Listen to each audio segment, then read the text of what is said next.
Daniel Ricciardo. Where do we even start on this one?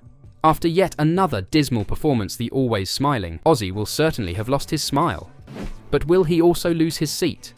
It seems to be a question of sooner rather than later, especially if we were to ask Helmut Marko about it. So, what has been said? And what could we expect the Racing Bulls to do in coming weeks? Could we see Lawson driving in the RB01 as soon as the Chinese GP in 2 weeks' time? Daniel doesn't seem to be bothered about his performances and believes his incident with Alex Albon on the first lap of the Japanese Grand Prix was a singular moment and not symptoms of his difficult start to the 2024 Formula One season.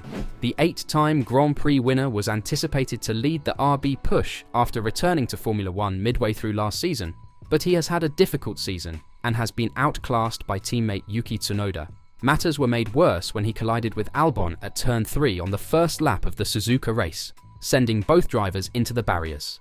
Albon was hoping to put pressure on the RB man on the outside, entering Suzuka's famous left sweep, but the Aussie shifted to the right with increased urgency, possibly distracted by the prospect of Lance Stroll close-ish on his inside approaching corner entry, or simply unaware of Albon's positioning, and barged Albon off the track. After offering his thoughts on the incident, Daniel was quick to emphasize that it wasn't due to his poor form and was just one of those things in terms of a usual first-lap accident. Was it really though? Do you think one of the drivers was to blame here? Today is a singular moment. I don't look at today and think, oh man, this year, like, when it rains it pours, or whatever.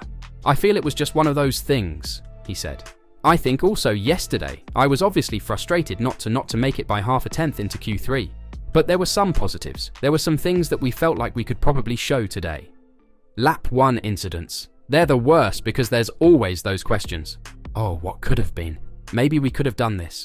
So yeah, shame for not only us as a team but Alex, and you never want to see someone go out on lap 1. We know, across that 24 races, it's likely that maybe I'm involved in another lap 1 incident. There's just probability that these things kind of happen. It obviously sucks when they do, but I don't look at it any more than today being a kind of singular incident. Of course, it would have been nice to get a race under our belt and try to show a little bit of something that I felt we were starting to show yesterday. We'll do that in China. I'm actually testing on Tuesday. So, the laps that I missed today, I'll get back on Tuesday.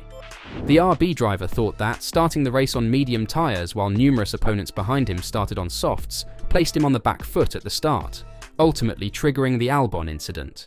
We definitely got gobbled up on that medium.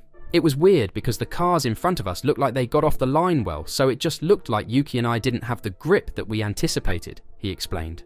As soon as we launched, I could see Bottas and Hülkenberg just split us and go around. And then into turn 1, I was in the middle with Yuki and an Alpine. So then by turn 2, I thought, alright, let's just settle. And as soon as I got on the throttle, I was still struggling. Then I think Stroll was on my outside. I was trying to hold him off.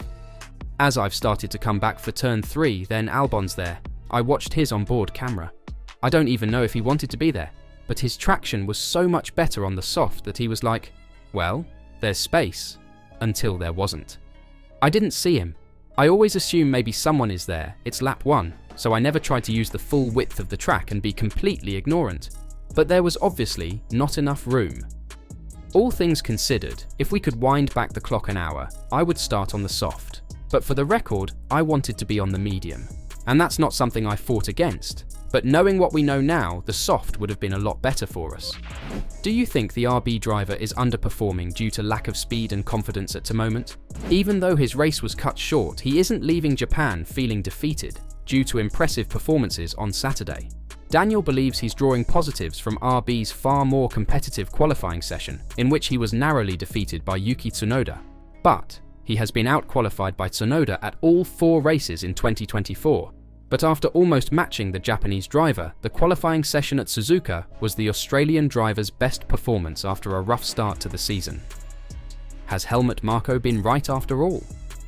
He expressed frustration but clung to the positive parts of his performance.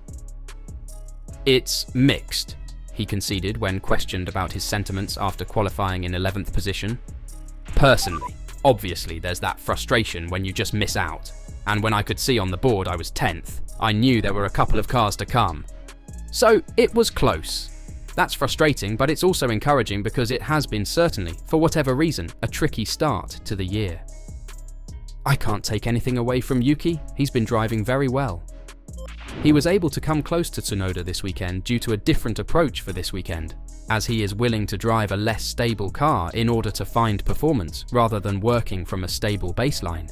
It has, and I think also, in that short time we had obviously this morning and now, I think we did a really good job of understanding a bit more from Melbourne, he said about the change in performance. We certainly went through quite a lot post-Melbourne, and it's also one of those ones where it's, I think, on a race weekend you don't have the luxury of time, obviously. There's a couple of hours in between sessions, but maybe some changes you make, in hindsight, aren't actually the direction at the time. You might think they are, but give it a week after the race and we've gone through everything, we actually kind of figured out maybe some things weren't really the direction we should have gone. That's also partly my feeling, maybe kind of getting skewed with a few things. So yeah, I feel like we have found a little bit more direction, which is positive. It's ultimately still not where I want to be, but it's close, and it's encouraging. As I said, I don't want to take anything away from Yuki. I think he's driving well, so I'm not falling behind to someone also in bad form. But the crash has certainly brought the doubting comments from the media back, and the media aren't the only ones being critical of him after a rather hopeless start to the season.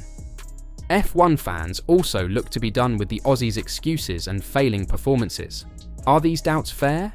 It has even gone so far that many F1 fans speculated that with today's disaster he will most likely be booted out of his driver position soon to allow Liam Lawson to take over and try to improve the team's record. The pressure has been building for a while now, especially since Helmut Marko has been overly positive about Lawson in the media and rather criticising of Daniel in recent weeks. Could we really see Lawson stepping in midway through the season? What do you think? The Australian feels the outside pressure is increasing, as Daniel is aware that Red Bull advisor Helmut Marko is keenly watching his performance. I know what he expects from me. It's 24 races and it's a long season. If I put down 2 good races now, everyone has already forgotten those bad ones. But every race that passes is another one, he said before ending with, "We now have to stay focused on ourselves and not get distracted. I know it's going to be good, I'm confident of that." The RB driver is under a lot of pressure, and with Tsunoda constantly outperforming him and taking home all 7 points RB have gathered.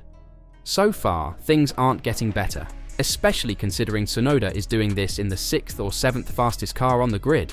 And with the huge gap between the top 5 and bottom 5 teams this season, it's rather impressive from the Japanese. These performances will only further solidify Tsunoda's position within the team, and with Lawson almost certainly joining in 2025 and possibly midway through 2024, all roads are leading to Daniel losing his seat somewhere this year. Do you see Daniel recovering from this in the upcoming races? If not, when do you think Helmut Marko will step in and put Lawson in that seat? Let us know your thoughts in the comments down below.